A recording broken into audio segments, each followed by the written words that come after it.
Hello friend, welcome to our channel इंगित अड्डा। तो आज एक नया क्वेश्चन सीरीज स्टार्ट करने जा रहे हैं।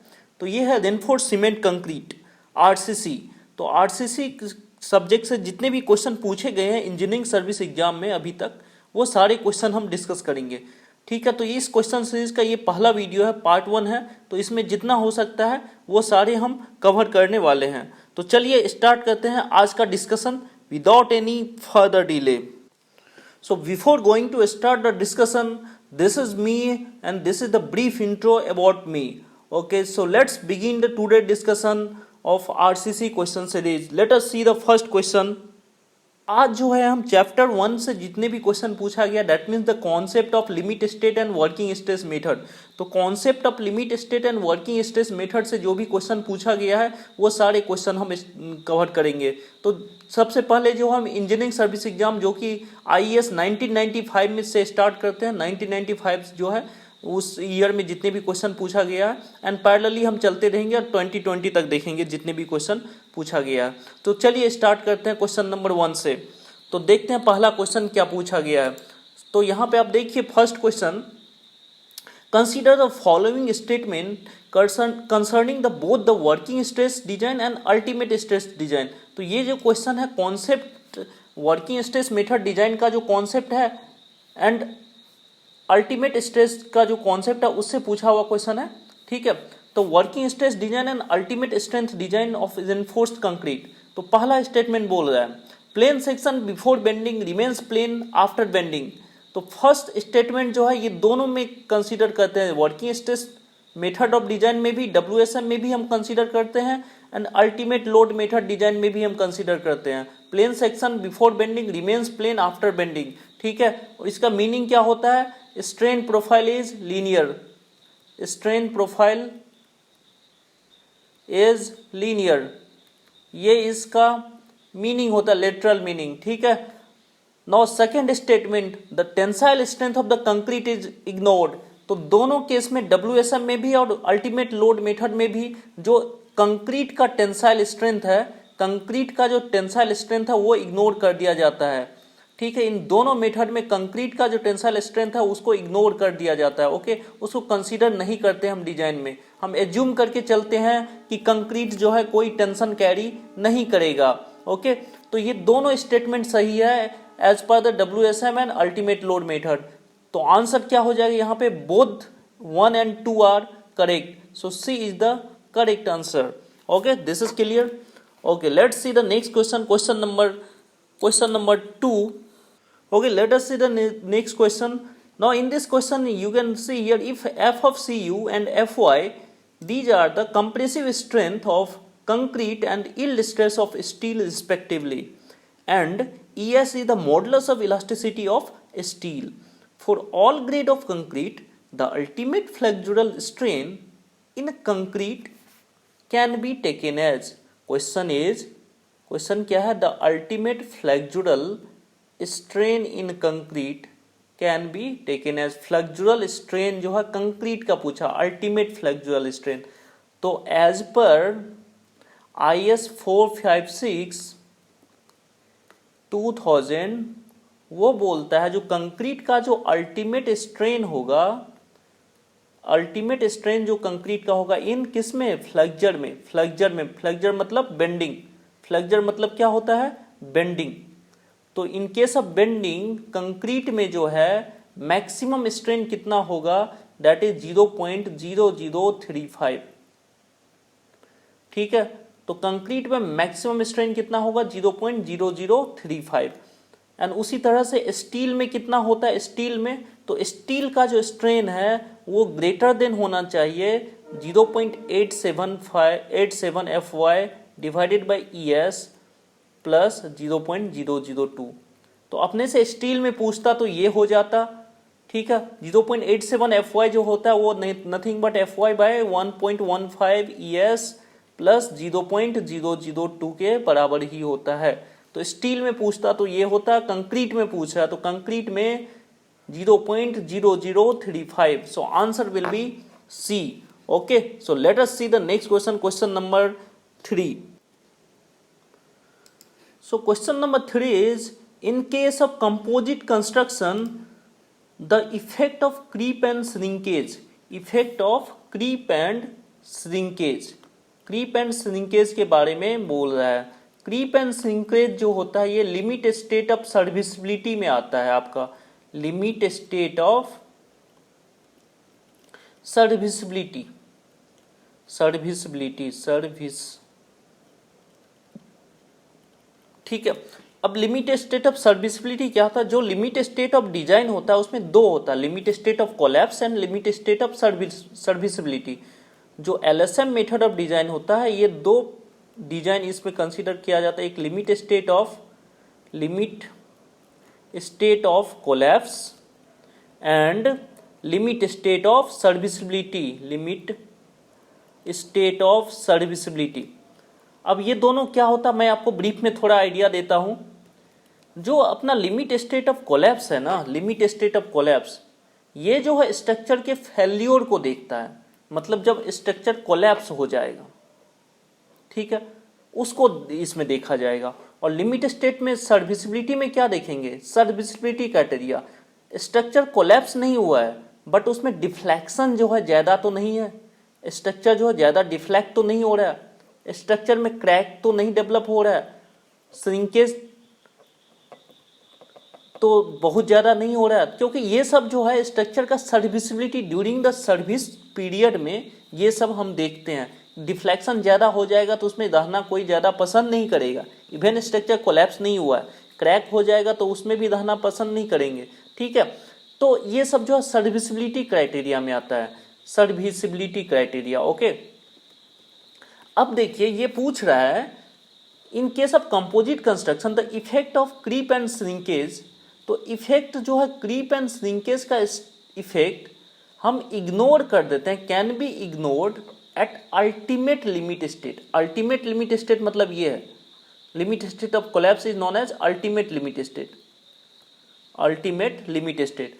जब हमारा स्ट्रक्चर कोलैप्स होने वाला है तब आप डिफ्लेक्शन एंड क्रैकिंग थोड़ी देखेंगे, इसको तो इग्नोर करेंगे। फिर अल्टीमेटली कोलैप्स हो रहा है तो फिर क्रैकिंग एंड डिफ्लेक्शन क्या देखना। तो इसलिए जो है at the location of ultimate limit state, जब हम अल्टीमेट लिमिट स्टेट का बात करते हैं तो ये सब क्रीप एंड श्रिंकेज को हम इग्नोर कर देते हैं, can be ignored at the ultimate limit state due to large inelastic strain induced. तो स्ट्रक्चर जब कोलैप्स हो गया, कोलैप्स का मतलब होता है large inelastic strain induced, ठीक है, तो हम ये सब डिफ्लेक्शन तो देखने ही नहीं जाएंगे क्योंकि उसमें तो कोई रहने वाला नहीं है, स्ट्रक्चर कोलैप्स होने वाला है, तो इसलिए इग्नोर कर दिया जाता है। सो आंसर क्या हो जाएगा इसका? B. So correct answer is B, ठीक है। चलिए नेक्स्ट क्वेश्चन देखते हैं, क्वेश्चन नंबर 4। क्वेश्चन नंबर 4 में क्या है देखिए, the maximum strain in A concrete at the outermost compression fiber in the limit state design of flexure member as per IS 456 1978। क्या पूछ रहा है? मैक्सिमम स्ट्रेन जो है कंक्रीट का, कंक्रीट में मैक्सिमम स्ट्रेन, ठीक है, at the extreme fibre, extreme fibre में कितना मैक्सिमम स्ट्रेन? अभी तो बताया था मैं आपको 0.0035। तो concrete at the outermost compression fibre, outermost compression fibre यही होगा। और इन फ्लेक्चर, फ्लेक्चर में पूछा तो कितना होता है? 0.0035, ठीक है, इन फ्लेक्चर में इतना होता है। और in pure compression, pure compression member जहां पे बेंडिंग नहीं, ओनली कंप्रेशन लग रहा है, axial compression, in pure compression ये होता है 0.002। ओके, चलिए नेक्स्ट क्वेश्चन देखते हैं, question number 5। Question number 5 is deflection can be control by using the appropriate. तो IS 456 2000 जो बोलता है वो बोलता है डिफ्लेक्शन को हम कंट्रोल कर लेंगे जब हमारा स्पान बाय डेप्थ का रेशियो, स्पान बाय डेप्थ का रेशियो जो है विद इन लिमिट हो, ठीक है, it should be within the limit as पर द IS 456। जो भी क्राइटेरिया दिया हुआ उसके अंदर स्पान बाय डेप्थ का रेशियो होना चाहिए। लाइक जैसे बीम के लिए, बीम में cantilever, simply supported beam, continuous beam, इसमें स्पान बाय डेप्थ का रेशियो, स्पान बाय डेप्थ, इसका रेशियो कैंटिलीवर में 7 से ज़्यादा नहीं होना चाहिए, सिंपली सपोर्टेड में 20 से ज़्यादा नहीं होना चाहिए और कैंटिलीवर में 26 से ज़्यादा नहीं होना चाहिए। तो ये सब जो क्राइटेरिया दिया गया है ना, ये आपको डिफ्लेक्शन को कंट्रोल करने के लिए दिया गया। If this criteria is satisfying, ये सब क्राइटेरिया सेटिस्फाई होगा तो उसमें डिफ्लेक्शन जो है परमिसिबल लिमिट में होगा। तो आंसर क्या हो जाएगा? Span by depth ratio. Okay, तो चलिए नेक्स्ट क्वेश्चन देखते हैं, क्वेश्चन नंबर 6। क्वेश्चन नंबर 6 देखते हैं क्या है। तो क्वेश्चन नंबर 6 देखिए, इन limit state approach, in limit state approach spacing of main reinforcement controls primarily. तो मेन रेनफोर्समेंट जो है उसका जो मैक्सिमम स्पेसिंग होगा, maximum spacing of main reinforcement, जो कोड बोलता है maximum spacing of main reinforcement, ये मैक्सिमम स्पेसिंग का लिमिटेशन क्यों देता है कोड? कोड जो है मैक्सिमम स्पेसिंग के लिए क्राइटेरिया क्यों दिया हुआ? जो मैक्सिमम जो मेन रेनफोर्समेंट है, सपोज ये सारे मेन रेनफोर्समेंट है बीम में या स्लैब में, जो भी आप अभी इमेजिन कर सके, तो ये जो मैक्सिमम स्पेसिंग है, मैक्सिमम स्पेसिंग ये विद इन द लिमिट होना चाहिए, उससे ज़्यादा नहीं होना चाहिए। ठीक है, तो मैक्सिमम स्पेसिंग का क्राइटेरिया जो होता है, मैक्सिमम स्पेसिंग का जो क्राइटेरिया होता है, ये जो है क्रैकिंग को सेटिस्फाई करवाने के लिए होता है। दैट मीन्स इससे ज़्यादा हम देंगे तो सपोज क्रैकिंग ज़्यादा हो जाएगा, इसलिए जो है मैक्सिमम स्पेसिंग जो है उसका क्राइटेरिया दिया जाता है। मैक्सिमम स्पेसिंग इतना ही होना चाहिए, इससे ज़्यादा नहीं होना चाहिए, that is because of the cracking. उसी तरह से जो मिनिमम स्पेसिंग होता है, मिनिमम स्पेसिंग का जो क्राइटेरिया होता है आपका, ये मिनिमम स्पेसिंग दैट मीन दो बार के बीच में मिनिमम डिस्टेंस कितना होना चाहिए? मिनिमम दैट मीन्स इससे ज़्यादा ही होना चाहिए। तो मिनिमम स्पेसिंग का क्राइटेरिया होता है कि इसमें कंक्रीट जो है वो इजिली पोर किया जा सके। ठीक है, to easy placement of concrete, to easy placement of concrete. तो कंक्रीट के प्लेसमेंट के लिए मिनिमम स्पेसिंग का क्राइटेरिया होता है, जिससे कि इजिली कंक्रीट जो है दो बार के बीच में अंदर जा सके, दो बार के बीच में। बट मैक्सिमम स्पेसिंग जो होता है वो क्रैकिंग को सेटिस्फाई करवाने का क्राइटेरिया होता है। समझ आ रहे चीजों? चलिए नेक्स्ट क्वेश्चन देखते हैं, क्वेश्चन नंबर 7 देखते हैं। तो नेक्स्ट क्वेश्चन देखिए, question number 7, unequal top and bottom reinforcement in a reinforced concrete section leads to. ठीक है, ये क्वेश्चन है, सपोज ये बीम है, बीम में जो है आपको पता है बॉटम में रेनफोर्समेंट होगा, टेंसाइल रेनफोर्समेंट। अब सपोज टॉप में भी डबली रेनफोर्स कर दे तो टॉप में भी रेनफोर्समेंट रहता है। ठीक है, तो सपोज ऊपर का रेनफोर्समेंट है, नीचे में रेनफोर्समेंट, ठीक है, एएससी एंड एएसटी ये दोनों बराबर नहीं है, अनइक्वल है, नॉट इक्वल। ठीक है, unequal top and bottom reinforcement in a reinforce concrete section leads to. तो अनइक्वल जब होता है तो उस ये दोनों अनइक्वल होगा तो उसमें श्रिंकेज डिफ्लेक्शन होने का चांसेस होता है। अब क्या होता है श्रिंकेज डिफ्लेक्शन, थोड़ा सा मैं बता देता हूं। जब सपोज ये बीम है, लेट अस सी, ये बीम है, ठीक है, अब श्रिंकेज क्या होता है, ये जो है जब ड्राई होता है, कंक्रीट जब ड्राई होता है तो ये अपना लेंथ जो है शॉर्टेन करने का ट्राई करता है, लेंथ कम करने का ट्राई करेगा ये। ठीक है, लेंथ कम करने का ट्राई करेगा जब ड्राई होगा, तो उसी को श्रिंकेज कहा जाता है। दो टाइप का श्रिंकेज होता है, ड्राई श्रिंकेज होता है और एक होता है प्लास्टिक श्रिंकेज। ठीक है, तो जब ये ड्राई होगा मतलब श्रिंक होगा तो ये इसका लेंथ कम होगा। अब लेंथ कम होने का ट्राई करेगा।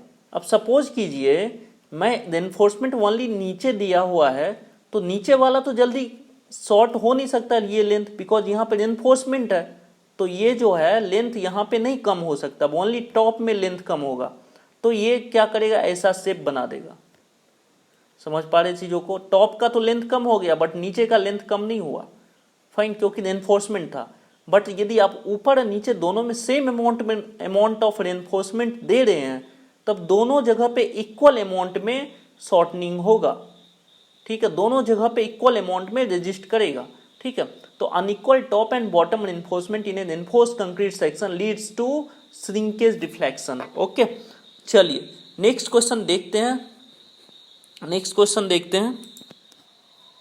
क्वेश्चन नंबर 8, ये जो आपका इंजीनियरिंग सर्विस एग्जाम जो है, इंडियन इंजीनियरिंग सर्विस 1997 में पूछा हुआ क्वेश्चन है, क्वेश्चन नंबर 8। 1996 का हमने कंप्लीट कर लिया, 1997 देखते हैं क्वेश्चन नंबर 8।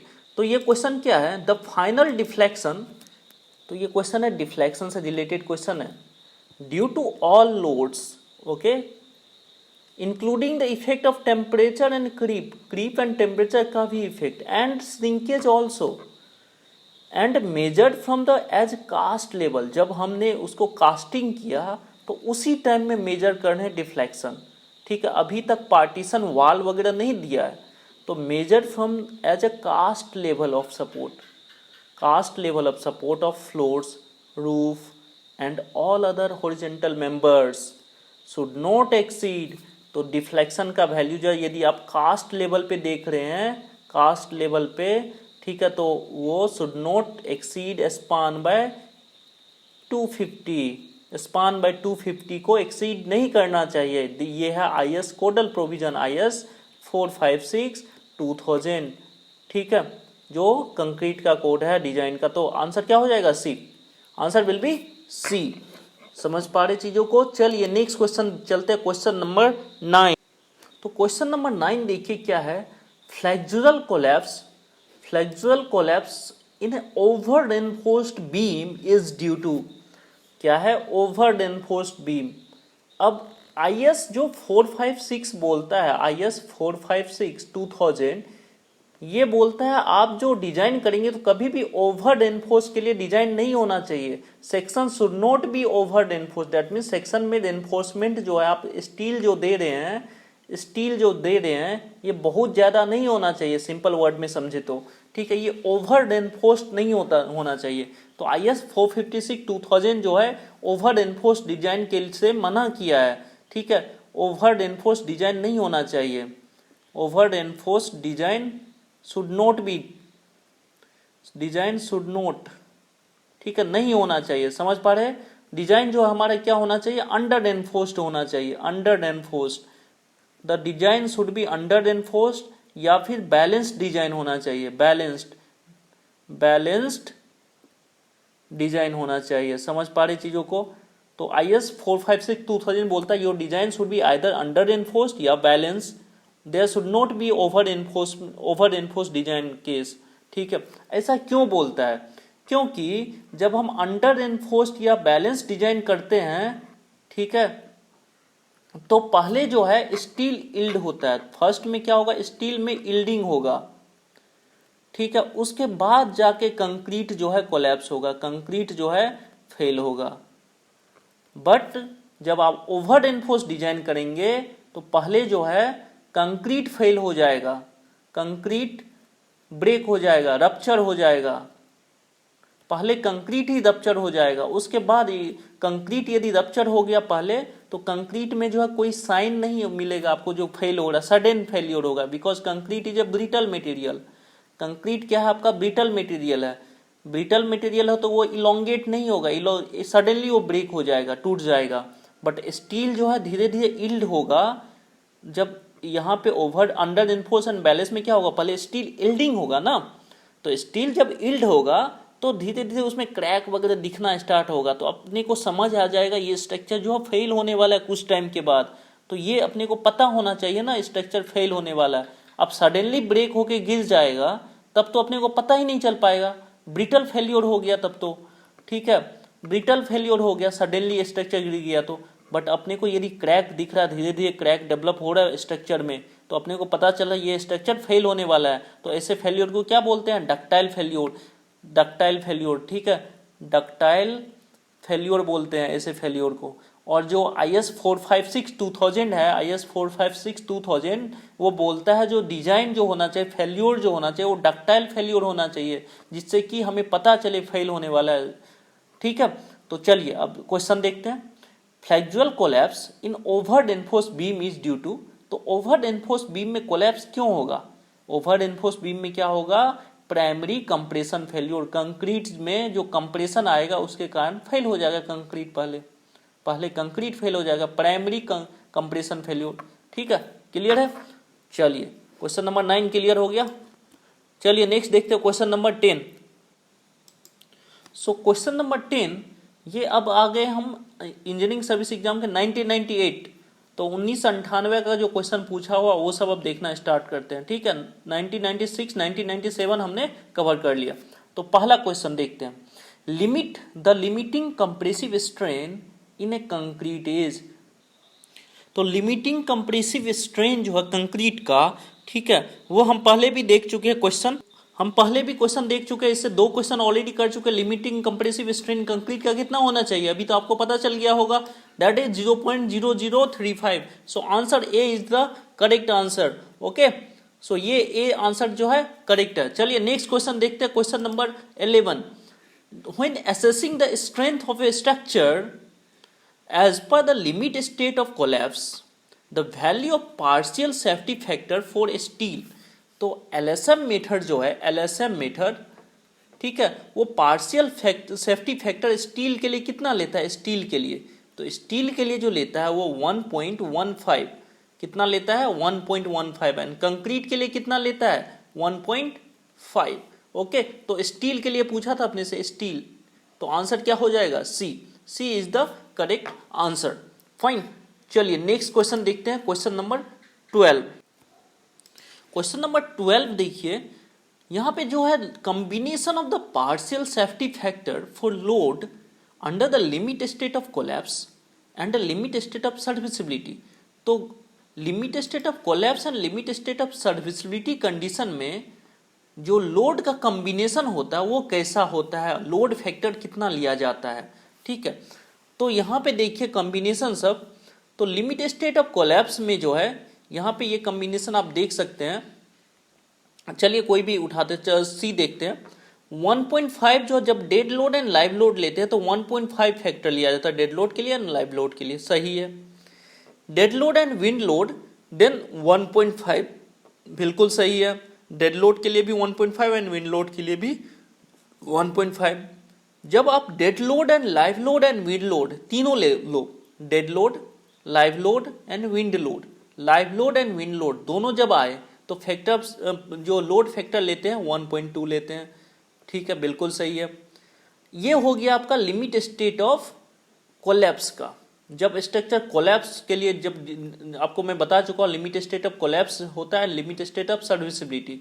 तो लिमिट स्टेट ऑफ कोलैप्स का जब कंडीशन हम कंसीडर कर रहे हैं तो ये सारे फैक्टर लेते हैं। अब लिमिट स्टेट ऑफ सर्विसिबिलिटी जो है, लिमिट स्टेट ऑफ सर्विसिबिलिटी ये क्या है, सर्विसिबिलिटी हम कब देखते हैं, हम वर्किंग लोड पे देखते हैं। वर्किंग लोड, जिस लोड, जो लोड आ रहा है स्ट्रक्चर के, उसी लोड पे हम देखेंगे ना स्ट्रक्चर में डिफ्लेक्शन कितना हो रहा है, क्रैकिंग हो रहा है या नहीं हो रहा है। ठीक है, तो सर्विसिबिलिटी जो है वो वर्किंग लोड पे होना चाहिए।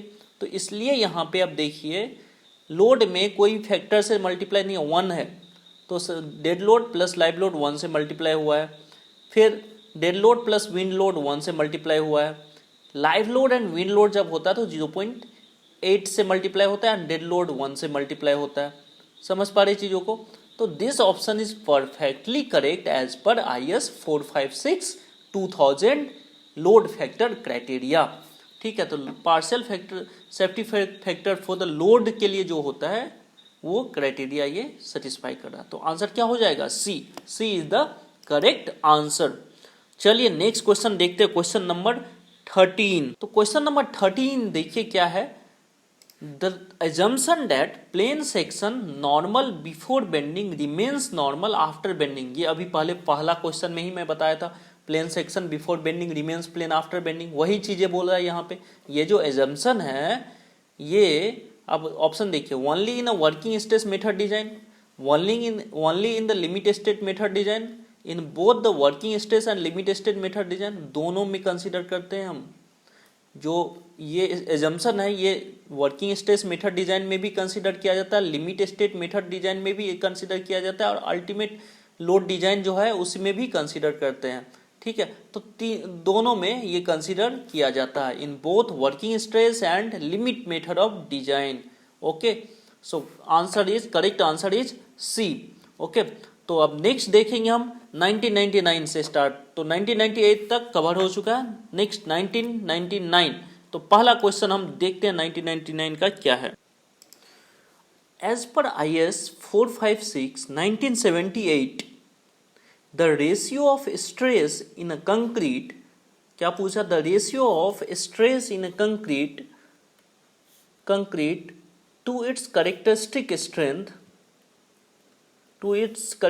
Strength at collapse in fracture, इन दोनों का रेशियो कितना लेते हैं। ठीक है, एज पर लिमिट स्टेट कोलैप्स क्राइटेरिया। ठीक है, तो ऑप्शन देखिए, ये सारे ऑप्शन दिया हुआ है 0.67, 0.447, 0.576 एंड 0.138। तो चलिए मैं इसका थोड़ा सा ब्रीफ बता देता हूँ इसमें। तो होता क्या है, जो IS कोड बोलता है, कंक्रीट का जो हम स्ट्रेस स्ट्रेन कर्व लेते हैं डिजाइन के लिए, वो ये लेते हैं ऐसा। इनिशियल जो है पोर्शन जो है यहाँ तक स्ट्रेन कितना 0.002 स्ट्रेन तक ये पैराबोला होता है। उसके बाद आपका यहाँ तक जो है हम एज्यूम करते हैं 0.0035, यहाँ पे ये फेल हो गया है। ठीक है, ये एज्यूम किया जाता है 0.0035, this is the flexural strain, maximum flexural strain of concrete. ठीक है, 0.0035। तो इस पीरियड में ये स्ट्रेस कितना बोलता है IS कोड, स्ट्रेस बोलता है, यह जो स्ट्रेस है यह है 0.447 FCK। कितना है, 0.447 FCK स्ट्रेस है। ठीक है, डिजाइन स्ट्रेस ऑफ कंक्रीट। तो कितना हो जाएगा, ये दोनों का ratio stress divided by characteristic strength equal to 0.447। So answer क्या हो जाएगा, सी। ठीक है, इसको जो है हम जब डिजाइन करते हैं तो स्ट्रेस को ऐसे भी दिखाते हैं, आपको आ जाएगा याद। This is the stress diagram of concrete. ठीक है, न्यूट्रल एक्सिस से ऊपर, ये हो गया नीचे, तो न्यूट्रल एक्सिस से ऊपर जो स्ट्रेस डायग्राम हम ऐसे ही बनाते हैं LSM मेथड में। यहाँ पे क्या, कुछ पोर्शन जो है यहाँ पे देख सकते हैं कांस्टेंट है एंड कुछ पोर्शन पैराबोलिक है। ठीक है, तो ये नथिंग बट इसी कर्व को सिमुलेट करता है। ये स्ट्रेस कितना है, ये स्ट्रेस का वैल्यू कितना है, 0.447 FCK। ओके, अब स्ट्रेन का बात करें, यहाँ पे स्ट्रेन कितना होगा, यहाँ पे स्ट्रेन होगा 0.002, और ये स्ट्रेन कितना होगा 0.0035 के करस्पॉन्डिंग। ओके, समझ पा रहे चीजों को। तो आंसर क्या हो जाएगा इसका, सी। चलिए नेक्स्ट क्वेश्चन देखते हैं, क्वेश्चन नंबर 15। क्वेश्चन नंबर 15 देखते हैं क्या है। So question number 15 you can see, in a limit state design of reinforced concrete, deflection is computed by using, option में क्या है, डिफरेंट जो है यंग्स मॉडुलस है, इनिशियल टेंजेंट मॉडुलस है, सीकेंट मॉडुलस है, टेंजेंट मॉडुलस है, short and long term value of Young's modulus. तो इसका आंसर जो है, जब हम डिफ्लेक्शन चेक करते हैं, डिफ्लेक्शन, तो जो यंग्स मॉडुलस लेते हैं हम फॉर्मूले में, उस ये यंग्स मॉडुलस में short and long term value of Young's modulus दोनों कंसीडर किया जाता है, short and long term values of Young's modulus. क्योंकि यंग्स मॉडुलस जो है, Young's modulus is nothing but stress strain curve का जो है, ये यहाँ पे यदि ज्वाइन करते हैं तो ये जो स्लोप है, this is the Young's modulus, और इसको बोलते हैं सीकेंट मॉडुलस अपन। ओके, ये स्लोप को अब जो है कंक्रीट में long term value of Young's modulus इसलिए लेते हैं क्योंकि जब कुछ टाइम के लिए इसमें क्या आएगा, क्रीप आ जाएगा कंक्रीट में, दैट मीन्स उसमें परमानेंट डिफॉर्मेशन होगा, एक without going to increase any load. आप लोड इंक्रीज नहीं करे फिर भी वो डिफॉर्म करेगा। अब जब डिफॉर्म करेगा तो उसमें यंग्स मॉडुलस चेंज होगा, तो इसलिए जब हम क्रीप का इफेक्ट लेते हैं तो ये आप फॉर्मूला देखा होगा, E डिवाइडेड बाय 1+θ। ठीक है, तो ये वाला यंग्स मॉडुलस यूज किया जाता है डिफ्लेक्शन निकालने के लिए। ठीक है, E जो हो गया आपका, ये सीकेंट मॉडुलस होता है, सीकेंट मॉडुलस यहाँ जो दिख रहा है आपको सीकेंट मॉडुलस, वो E होता है divided by long term effect. ये क्या हो गया, लॉन्ग टर्म इफेक्ट हो गया क्रीप, और थीटा क्या है, ये होता है क्रीप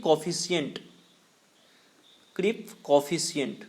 ठीक है, तो जब डिफ्लेक्शन कैलकुलेट करेंगे तो दोनों लॉन्ग टर्म इफेक्ट लेते हैं, short term effect. Okay, so answer is D, D is a correct answer. तो आप जो है चैनल को सब्सक्राइब भी कर लीजिए, वीडियो को लाइक कीजिए, आपको ये समझ आ रहा है तो। नहीं समझ आ रहा है तो आप जो है कमेंट में लिखिए क्यों नहीं समझ आ रहा है, क्या चीज़ें और इम्प्रूव करना है, जिससे कि आपका नेक्स्ट वीडियो में मैं वो सब इम्प्रूव करके आपके लिए ला सकूँ। ठीक है, तो आप जब तक पार्टिसिपेट नहीं करेंगे तो समझ नहीं आएगा मुझे क्या कमी है। तो आप चैनल को सब्सक्राइब कर लीजिए, फ्रेंड के साथ शेयर कीजिए। ठीक है, और जितना क्वालिटी होता मैं तो दे रहा हूँ, फिर भी आपको हो सकता है आपके तरफ से कुछ ऐसा प्रॉब्लम हो जो मुझे नहीं पता चल रहा है अभी, आप कमेंट में लिखिए। ठीक है, कमेंट में लिख के बताइए। ओके, तो चलिए नेक्स्ट क्वेश्चन करते हैं, क्वेश्चन नंबर 16। तो पहला स्टेटमेंट देखिए इसमें, keeping cement content with in the range of 330 kg पर मीटर क्यूब टू 530 kg पर मीटर क्यूब। अब किसके लिए ये सीमेंट कंटेंट वगैरह दिया हुआ है, तो पहले नीचे आ जाते हैं। Which of these measures have been recommended by IS 3370 1970 for the design of leak-proof liquid container? Leak proof liquid container, that means water tank के लिए ये क्राइटेरिया पूछ रहा है, कौन कौन सा क्राइटेरिया सही है वाटर टैंक। ठीक है, समझ पा रहे चीज़ों को, वाटर टैंक के लिए पूछ रहा है।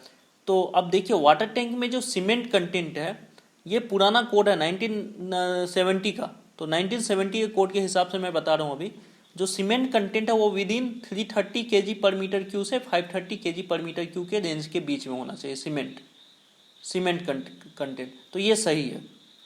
Next, using well graded aggregate with the water cement ratio less than 0.5। Water cement ratio का रेशियो कितना होना चाहिए, लेस देन 0.5, ये भी सही है as per this codal provision. Coming to 3, controlling the permissible stress in a steel by strain. अब बोला है स्टील में जो परमिसिबल स्ट्रेस डेवलप होगा वो हम स्ट्रेन से कंट्रोल करेंगे, दैट मीन्स उसमें स्ट्रेन ज़्यादा नहीं होने देंगे। अब स्ट्रेन जितना अलाउ करेंगे उसी के हिसाब से उसमें स्ट्रेस डेवलप होगा। आप स्ट्रेन जो भी अलाउ करें उसी के हिसाब से स्ट्रेस डेवलप होगा, तो हम स्ट्रेन को कंट्रोल करें। स्ट्रेन को कंट्रोल क्यों कर रहे हैं, क्योंकि हमें लीक प्रूफ स्ट्रक्चर बनाना है, लीक प्रूफ स्ट्रक्चर बनाना है, दैट मीन्स जिसमें क्रैक डेवलप नहीं हो, क्रैक नहीं आए जिसमें। ठीक है, लीक प्रूफ, क्रैक डेवलप होगा तो लीक करेगा वाटर, दैट मीन्स स्ट्रेन का वैल्यू कम होना चाहिए। तो स्ट्रेन जितना अपने को चाहिए उसके करस्पॉन्डिंग हम स्ट्रेस अलाउ करेंगे, तो स्ट्रेन कंट्रोल करते हैं। ठीक है, and crack with rather than strength, मतलब क्रैक विथ को हम कंट्रोल करेंगे रैदर देन स्ट्रेंथ को। ठीक है, क्रैक डेवलप नहीं होना चाहिए, क्रैक डेवलप हो गया तो पर्पस ही खत्म हो जाएगा वाटर टैंक का। ओके, तो ये तीनों स्टेटमेंट सही है। चलिए फोर्थ स्टेटमेंट पे, providing minimum steel of any grade amounting 0.3%। ये बोल रहा है जो कोई भी ग्रेड हो मिनिमम स्टील जो है 0.3% चाहिए। अब एक्चुअल में जो है आपका जो कोड बोलता है सपोज Fe250 के लिए, माइल्ड स्टील के लिए, if the thickness of the thickness जो है वाटर टैंक का जो थिकनेस है वो यदि आपका 100 mm से कम है, if that is less than 100 mm, तो कितना परसेंट स्टील होना चाहिए, 0.3%। But if this is greater than 450 mm, 450 mm thickness से ज्यादा है वाटर टैंक का थिकनेस, तो ये 0.16%। तो ये तो हो गया Fe250 के लिए। उसी तरह से FeHYSD Fe415 मतलब उसके लिए बोलता है कितना, 100 mm के लिए थिकनेस के लिए बोलता है 0.24, एंड जो आपका ग्रेटर देन 450 mm के लिए कितना बोलता है, 0.16। ठीक है, तो यहाँ पे बोला कोई भी ग्रेड हो उसके लिए 0.3%, ये गलत है। माइल्ड स्टील के लिए अलग क्राइटेरिया 0.3 से 0.2 है, ये सॉरी 0.2, एंड FY415 के लिए जो है 0.24 से 0.16, तो दोनों के लिए कोई भी ग्रेड के लिए सेम नहीं होगा, तो ये गलत है। तो आंसर क्या हो जाएगा, 1, 2 एंड 3।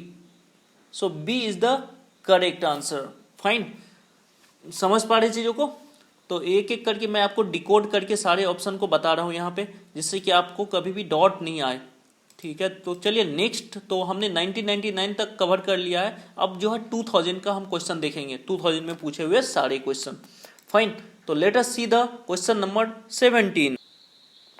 तो ये क्वेश्चन नंबर 17 देखिए क्या है। If a modular ratio is m, effective depth is d and stress ratio is r।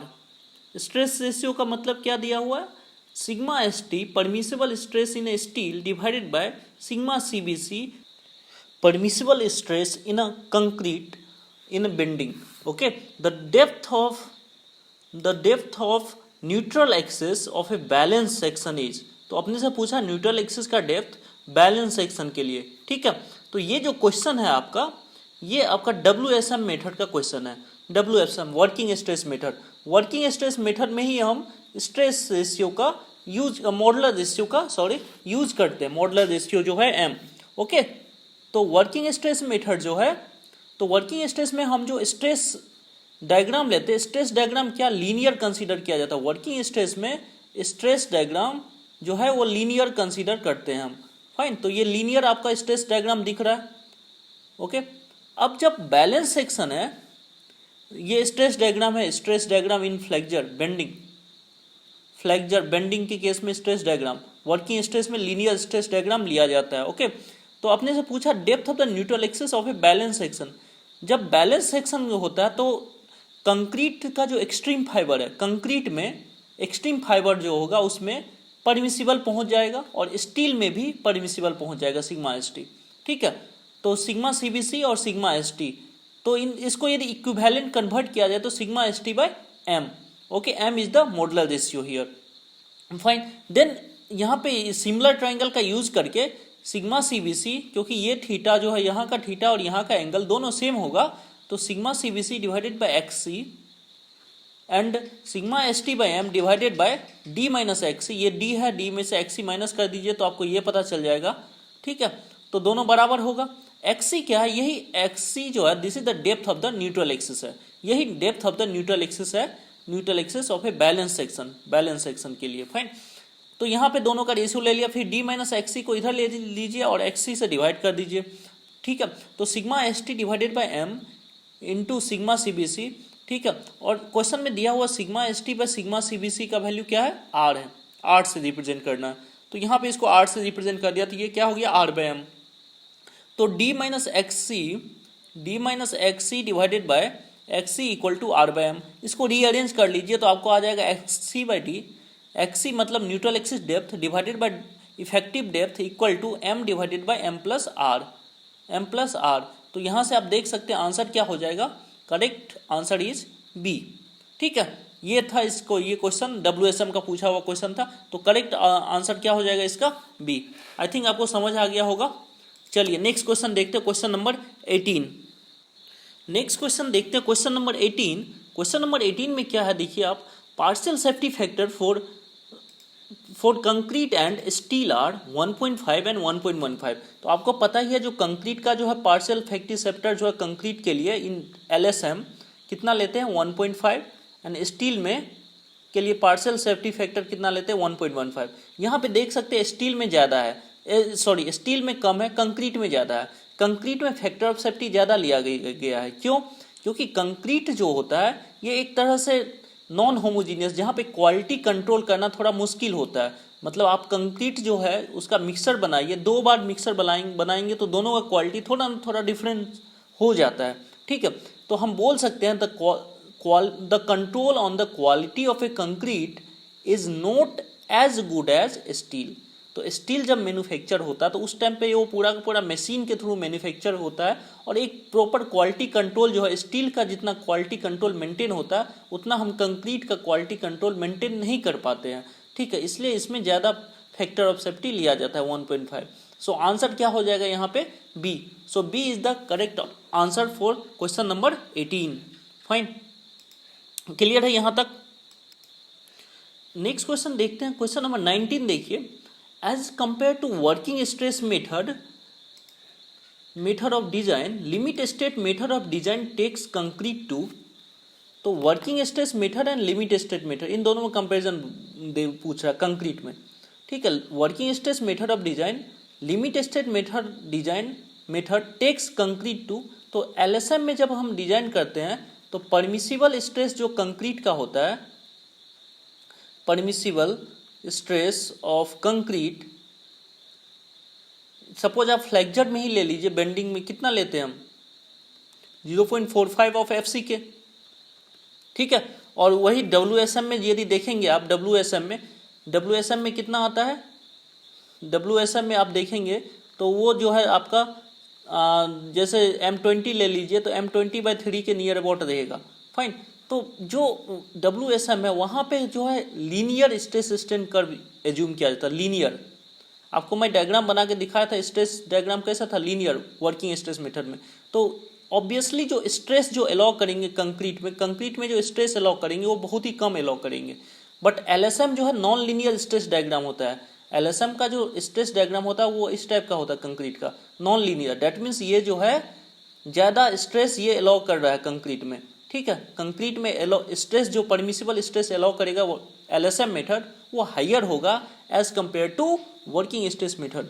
तो यहाँ पे क्या आंसर हो जाएगा, as compare to working stress method limit state method takes a concrete to higher stress level. So answer option will be A. तो A जो है वो करेक्ट ऑप्शन होगा, ठीक है। क्लियर है यहाँ तक। चलिए नेक्स्ट क्वेश्चन देखते हैं, क्वेश्चन नंबर 20। क्वेश्चन नंबर 20 देखिए, as per IS 456 for a singly reinforced rectangular section. अब IS singly reinforced rectangular section के लिए ये सारे ऑप्शन दिया हुआ है, इनमें से कौन सा सही है।